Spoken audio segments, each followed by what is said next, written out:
So in this section, we're going to talk about resource groups. Now, resource groups are one of those foundational elements of the Azure Resource Management Model, ARM, and they're basically an organizational structure. So you can create as many resource groups pretty much as you need. And inside the resource group is the resources that you create. So you'll see in my AZ100 resource group, as I create a virtual machine, all of the related disks, network interface cards, the storage account for diagnostics, public IP address, the network security group, the virtual network, they're all, 7 different resources. They're all inside the same resource group. Now, as we've already seen so far, there are many different benefits to having things in a resource group. You can do, we're going to talk about policies in a second. We're going to talk about locks, being able to deployments happen at the resource group level, so we can then generate the scripts, the templates required to recreate this resource group off of the resource group level. We can do reporting, so in terms of the costs of a resource group is very easy to pull out. So resource groups are basically that type of organizational structure.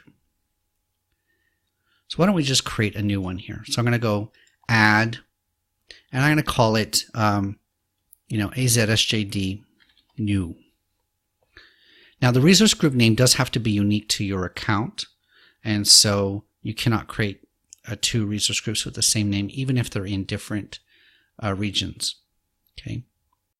So you'll see this has allowed me to do it, and then I say create.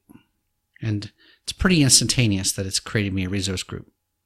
Now, there are no resources in this group, and it doesn't cost me anything, so I can have this resource group sticking around, and it really doesn't harm me in any way. I can choose to add resources directly from that resource group level, although it's probably more common to add it from this plus sign here or from the marketplace.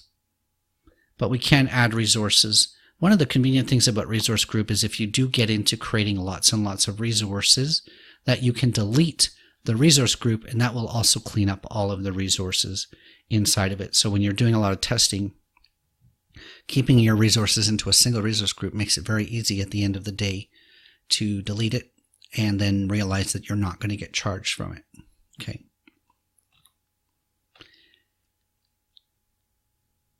Deleting the resource group is pretty straightforward. You actually have to type the name of the resource group into a text box in order for that delete to take effect. I'm going to go back to my other resource group. Now let's talk about 2 elements. The one is locks.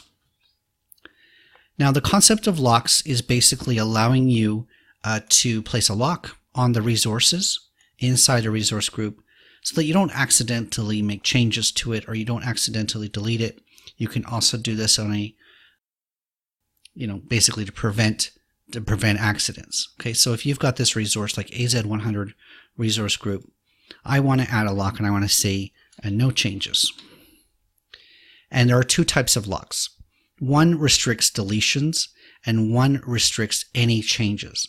So if I put a read-only lock onto this resource group, and I'll say no changes, please. Click save. Now I'm basically restricting the contents of this resource group from changing.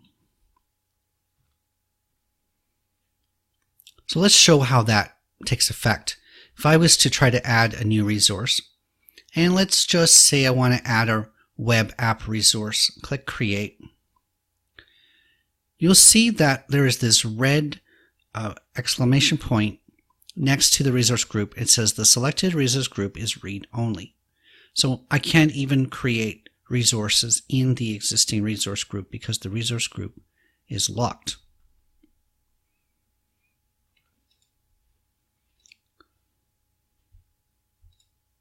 Similarly, if I was to try to change something, so let's say I go into one of my virtual machines and then I want to stop that virtual machine.